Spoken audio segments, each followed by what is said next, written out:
back to Vegas Live with Ninon, and Jay just said to me, wait, what are we going to wait for? What happened? It's never too late. Well, anyway, this is Jay. This is PJ. PJ's pajamas, isn't it? It's not something about pajamas. P3 Beats. P3 Beats. I like that too. So obviously you have a production company. Yes, ma'am. You have a beat company. You have everything. Yes, ma'am. Last time I saw Jay was downtown. Yep, Fremont Street. Yes, we were up doing something up. It was at the Turmeric Bar. Yeah. We was actually at the red carpet. A red carpet on something we were doing anyway. One of the promotions or whatever. With Shantae? To Shantae. Yeah, hey, Queen G. Shantae, how I wish. Queen G, come on. Come on the show. You know, let people know you're around, you know. Absolutely. So what are you both up to? You've obviously together. What are you now doing together? Well, technically right now, he's producing half of my first album. It's Quality Music Entertainment, and my album is called The Future Is Written. Future is written. Correct. Just want to let you know. Nothing like to know what the future is going to be. So Right. I guess we're going to say tune into Jay. Hey. Stay tuned to Natural. Yeah, I mean, I'm just here trying to pave the way for greatness for the youth and the people behind me. So what gives you the inspiration, and why do you want to help the youth? Why do you want to put the message out? What message do you want to give out there to the youth? Pretty much what you focus, you attract. So I was always told, whatever you put your mind to, you can honestly do. So what are you putting your mind to as of trying to help the younger generation? Because that sounds like what you're doing. You're giving them lyrics to help them. Yeah, I'll say. It's more of the fact that it's more of guidance. You know, a lot of people, I feel nowadays, a lot of youth are maybe misled. I think a lot of youth are lost.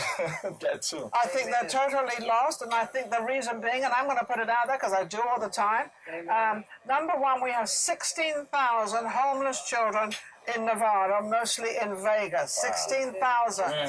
Now, maybe it's 15,000, maybe it's 17,000, but I'm just quoting on quote, so don't nail me to 16,000, but it's too hard. One is too much. Yes, ma'am. Now, the problem we're having with all these youth is not the youth. It has nothing to do with the youth. People that came before them. You said it for me. I didn't come out of my list, but it's going to come out right now. It's parents. It's you parents out there. I don't care how young you are having a child. Take responsibility of what you do. But you're and you've got to teach these kids. The only way these young people learn, any child under 18, is through other people. They're young. They don't know. And then we say, well, they're acting stupid, or they're an idiot, and they're this and that. I had to get it from somewhere. Well, they got, yes. Where did they get that from? And that's why God uses people like us to be that role model and that example to this. But you're recognizing the problem. How old are you? I'm 25. I'm young. He's young, 25? How old are you? I just turned 28. He just turned 20. He's still young. Anything younger than me is definitely young. We won't go there because I'm 39 and holding. Any problems I've been holding a long time. My mom always told me never ask a woman her age, her real No, I'm saying, well, you can ask me because I'm going to say 39 and holding, and that's it. I've been there a long time, but that's okay. It's just crazy how, you know, what we've been through at such a young age and what God has. What is when you think of what you've been through, what do you relate to? What do you feel that you relate to that really hit you, that you should have had more guidance, or you should not have, as a young person, gone through that? What is the thing? Poverty for me. Poverty. Yeah, I mean, growing up in San Francisco, there's a lot of the same activity going on. That's in every state. I grew up in Hunters Point, and me personally, coming out of, people say the hood or the ghetto. I don't care what you call it, but they come out of a place where there's no money. Right. But, whatever you want.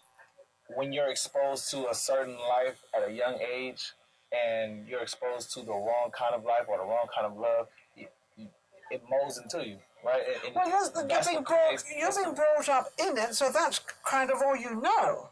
But then again, it's also about, it's not about what you know, who you know, but who know you. So if you surround yourself around a certain type of people, for example, I was told if you surround yourself around 5 broke people, you're just going to be number 6. So it's also about your environment, your atmosphere, who you surround yourself around. So therefore, if I was always told to, if you find people who have what you want and imitate what they did and to get what they have. Yes. In order to be successful in life, everybody look at success differently. Well, you've got to be with somebody. Number one, you've got to find out what you want to do. So once you find out what you want to do, then you kind of evolve yourself in that. Right, exactly. In that environment. But not involve yourself with the people that are struggling. Involve yourself with the people that are making it. Exactly. Because you're never you can't get anything out of somebody that doesn't have it. Because what are they going to teach you? Exactly. What are you going to teach me in the conversation? What are you going to teach? What are you going to teach them, and what are they going to teach you? Nothing. Exactly. Except the same things that you've been brought up with that's going to get you nowhere. So what was your worst point when you realized that you had to get out of this kind of dilemma, which maybe your mom and dad had a struggle in it? I mean, so we have to understand that too. It's a couple, honestly. I mean, I had a friend. When you make me really dwell and think back, I had a friend named Anthony, who I grew up with. I skated around the park and hung around with, but he was also affiliated with a lot of gangbangers, etc. But within being that lifestyle, he got caught up and got gunned down. And I was 16 at the time. When he got gunned down? Yes. And see, we don't understand at 16 he saw that. So I went and got baptized that year. You know, I just turned my life over to the Lord. What made you do that? So you turned your life around because you didn't want to get killed. But the fact is, I wasn't even in that lifestyle. It's just a person that I affiliated myself with. Yeah, but you affiliated yourself with that person. You're thinking, well, my goodness, that could happen to me. Right. Point blank, period. Yeah, and then changes. And then I have my next door neighbor who I respect. His brothers was in it, and that lifestyle. And I remember our house, not our house, but their house getting shot up. Like literally, we're next door, but their house getting shot up, or. What do you shut up? Somebody was driving outside shooting? His brother was there, was out coming home, and pretty much like a drive-by, somebody drive-by shooting. And start shooting. I know about that. We had those in Los Angeles. I lived in Los Angeles for many, many years. So you've done some pretty trying. Now, what about you? What have you what can you remember, something that kind of, so you kind of looked at it and said, well, I'm not going to go through this anymore. I'm going to change my life. Right. Well, how can you change it when you don't know how to change it? Right. I completely understand. It's like a question, But with me, I pretty much grew up in the church. My parents, try to raise me in the Lord and stuff like that. So we did you resent it or did you go with it? No, I went with it. Well, see, I'm good, I wanted to learn more, and so you were not fighting against it. You were going with it. Exactly, and we didn't come from a poor neighborhood. But then we didn't come from a rich either. It was like. But you were fine though. So yeah, you were a little better off than Jay. Jay sounds like you were definitely in a predicament. I mean, but it's not that I grew up in a bad household. It was just the environment. Well, I'm sure you had the love. I'm sure you had the attention. I truly believe every mother and father out there give the love and give as much as they can. Exactly. The problem is that a lot of them don't know how to do it, and then they blame their kids for going wrong. Right. You're right. Giving advice doesn't cost a dime. But I mean, what can I say? I mean, I give a lot of respect to my mom, my dad, and my older brother, Julius. He's actually a professional wrestler. I'm going to try to get him down here on your talk show. Oh, I'd love to have him. I can wrestle with him. Jude Diaz, big shout out to Jude Diaz. Jude Diaz, okay. He paved the way for me just because I had an older brother to look up to. I have two older brothers, but one was a lot much older than me. Yeah. So he was already going up the household. Yeah. But went to the same high school, same elementary, same middle school. So you kind of had a role model. And then you also had a role model with your family.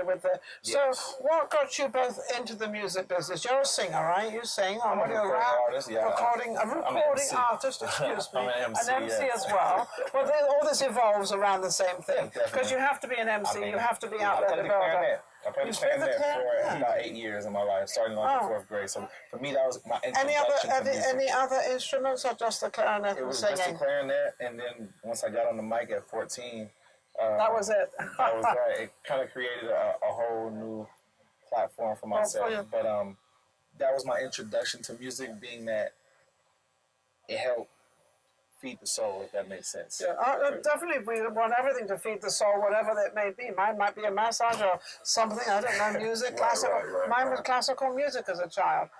My mother and father took us to a concert every. So we had a different upbringing. We had a very good upbringing. My mom and dad gave me, and I thank both of them.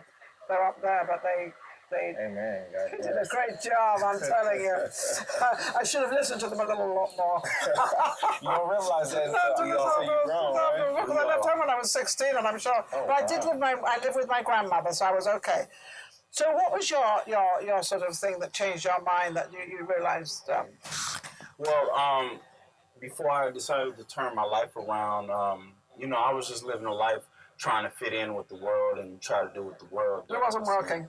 I just didn't really, like you were saying, know yourself. I'm from California too. Like my dad's from Compton. We lived in Compton, California. So we seen gangs and stuff like that and shootings every day. Yeah. So and that was the life I wanted. And well, it's the only life you knew.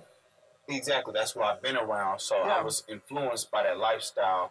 But it's crazy how God works because it's when you God only works when you kind of get yourself enfolded in Him, and you kind of know right from wrong, and you know you shouldn't do this and you can do that. Exactly. And if you start to, but if you resent Him and you do all those things, but you were brought up in a godly world, so So you could have resented it. Get in that lifestyle. You know how when one door closes, another one opens, right? But for some reason, that door was closed in that life I wanted to go through because it wasn't what He had for me. So, So you had to knock the door down. Exactly. It took a while to realize it.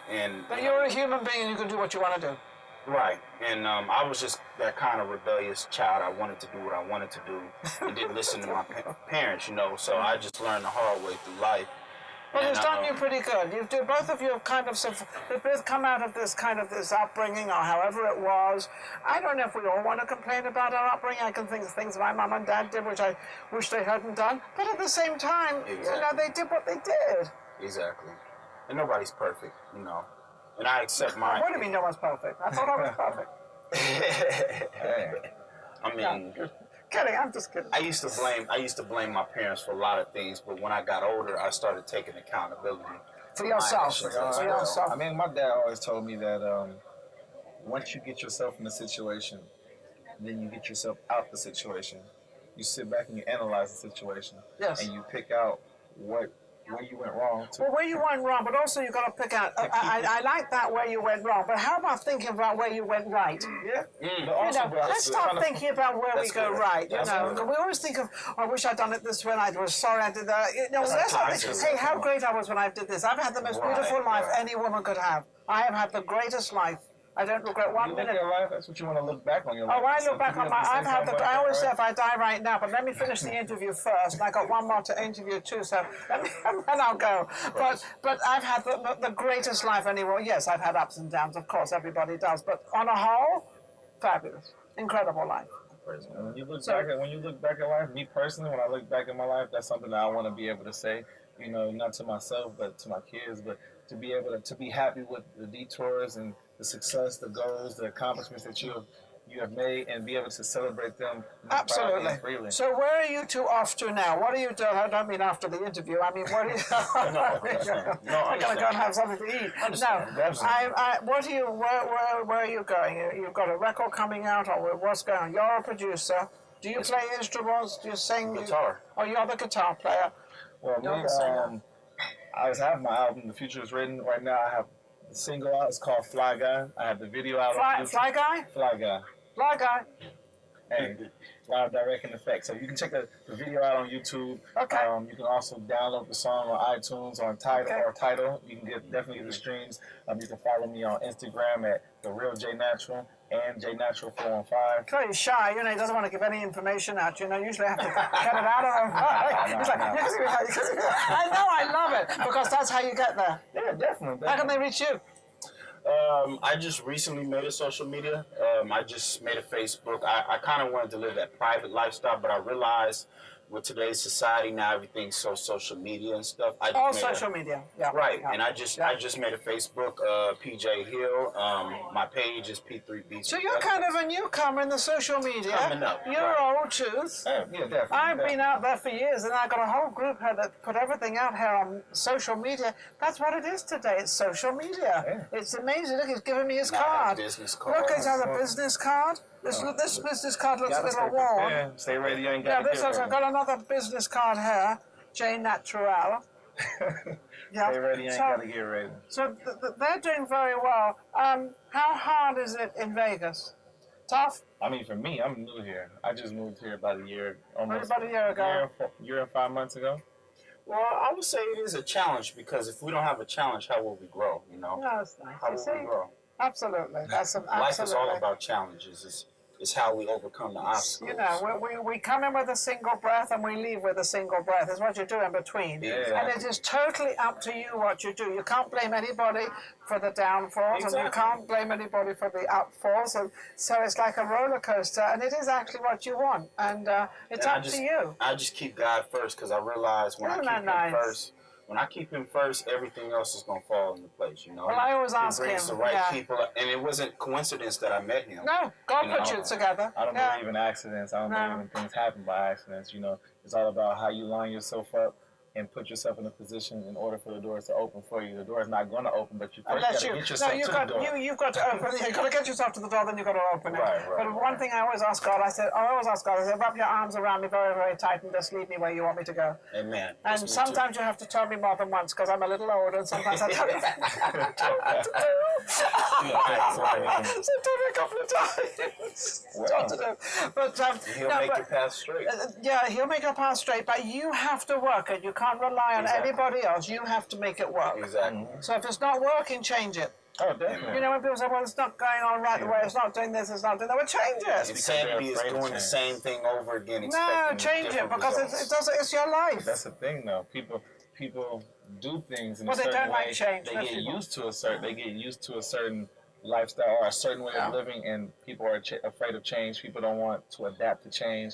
But I mean, it's a whole world out there for you. I to love see. change. Oh, I love definitely. something different. I love to Right. change things and change up things Right. and do different things. It's like this Saturday, I went to go to this house, and there's a humongous house. It's an 8-acre house. It's humongous. It is absolutely gorgeous. Now, if I didn't make the effort to go out there to see it, I wouldn't see it. So, you know, you've got to make the effort to do these things. So, Exactly. so I wish you guys all the best, everything.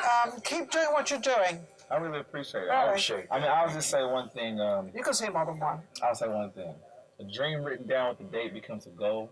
A goal written down into steps becomes a plan.